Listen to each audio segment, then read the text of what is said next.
shiny happy people, and welcome again to another episode of Eye to Eye with me, Mrs. RD, and my partner in crime. How exactly do you pronounce your name? Ah, yes, my name. People have been asking.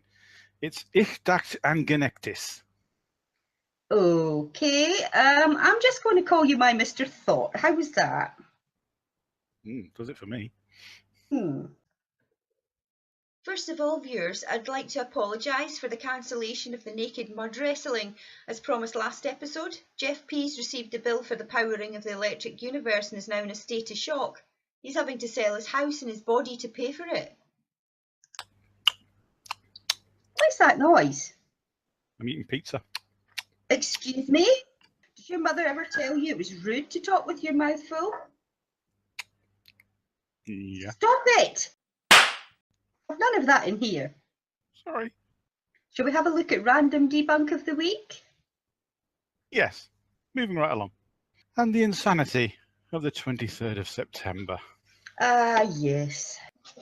Now, I don't claim to know the Bible, but I'm more than capable of separating fact from fiction. This prophecy in Revelation 12, what on earth is it about? Utter madness from what I can see. So Okay. many planets and stars aligning in, is it Venus? Yes. And the sun.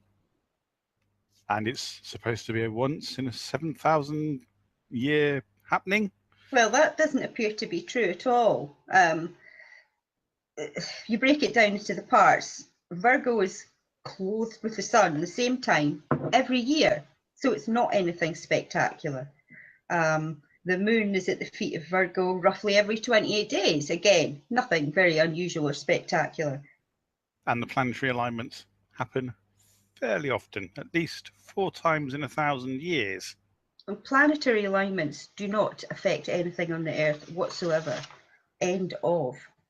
This all just seems to be a lot of astrology, numerology, hunkum bunkum for those who can't be bothered to check facts. Indeed. And in fact, there seems to be a mixed bag of those who are saying it's the end of the world coming and it's going to be the tribulation and they're all going to bugger off and leave the rest of us behind. Well, that'll be great. We'll get some peace and quiet. You've then got the ones who are saying it's just a portent. Well, they seem to have changed their minds since last year when they said it was going to be the next big thing. Of course. And then you've got certain authors who wrote a book in 2015 saying exactly the same thing. Will that be Mr. David Mead by any chance? Yeah, him. And it didn't happen then. And he's written a book saying it's going to happen now. Okay. And I don't think so. I've actually started a business you might like to invest in. I'm selling happy September 24th cards. We could make a fortune. I'm going to be rich. Do you think that some Christians just have a death wish? I mean, their life's so dull, it's going to take an apocalypse to cheer them up a bit. But it's starting to look like it because they also go around borrowing just about every other religion and faith prophecies for their own ends. Even if they're not end of the world, they decide that it could be useful to prop up their own end of the world. Absolutely. I wonder, is it comforting to believe that their chosen deity has some grand plan, order and chaos? It's starting to sound a bit like Hitler. Oh dear, that's a bit extreme. I'm going to bump you all off. Well, I can think of several better deities. Oh yes, but then that would just make us satanic Luciferians or whatever they like to call us. Yeah. I'd rather be a satanic Luciferian than a nibtard. True. The pay is much better. There's a wonderful quote from Philip K. Dick, who says, "The mentally disturbed do not employ to the principle of scientific parsimony. The most simple theory to explain a given set of facts is shoot for the Baroque." And that appears to be the absolute mindset of these people. Doesn't it just? They come out with the most outlandish twists and turns to justify just about everything you can poke at it. Absolutely. It's incredible.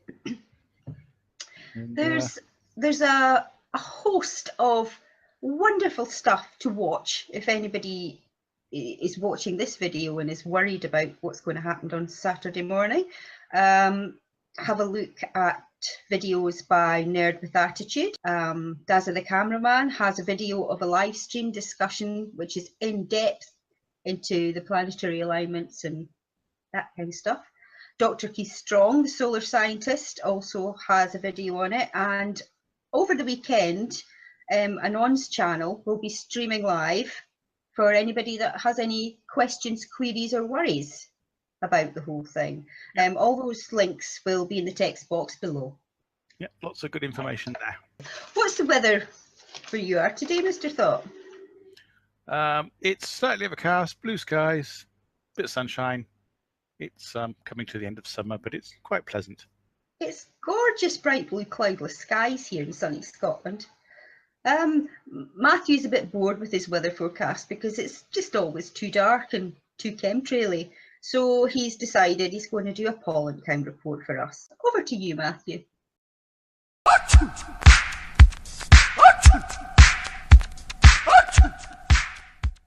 Never in any of the years has this got as bad as it has now. Things are exploding out there. It's just absolutely unreal. Look at the trash here.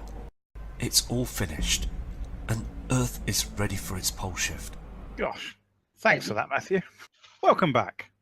And it's time to see what Scotty's got in his equipment store this week as we see what Scotty is looking through today. It's a cystoscope, and here's the footage he caught. What I want you to pay close attention to is this very high elevation right here. Oh my. So, That is crazy looking. You know, and I was actually able to see this with my naked eye. wow. I did blind myself a little bit. They use sun simulators. Oh, yeah. Mm. Can this possibly be the brown dwarf? You just cannot help yourself. And that segment was sponsored by Ten a Lady. I think Scott's taking the piss. You're in for a surprise. Don't piss me off. Oh dear. You're in trouble. Oh. You know, Scott had to sit up all night and study to pass that urine test. And did he? Epic fail. Oh. I bet he was pissed. But enough of the jokes. What does our guest bastard of the week think of this? Who is our esteemed guest bastard of the week this week, Mrs. RD? Oh, I'm very happy to say it's...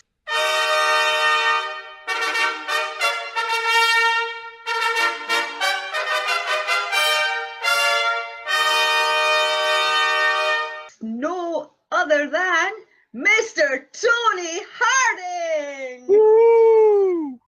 Wank biscuit. God, find that difficult to swallow. Thank you, Tony. You're welcome anytime. And to finish off this episode, let's hear our Nibtar comment of the week. Yes, indeed. And this comment is taken from the Dr. Sean Fost channel. AKA Matt Rogers. Yes, him again. He thinks we don't know. And he's mirrored somebody else's video, which is about a sun halo. Mm-hmm. A halo is, as we know, just ice crystals, high altitude, Exactly. refraction, blare. And the comment is from a Walter Ruffo. My brother. I don't believe the sun is our source of light. God said, let there be light, and there was. Before he created the sun. Okay, giant light bulb, torch, bonfire.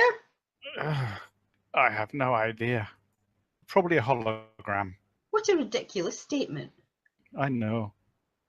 I just despair. And that brings us to the end of the show.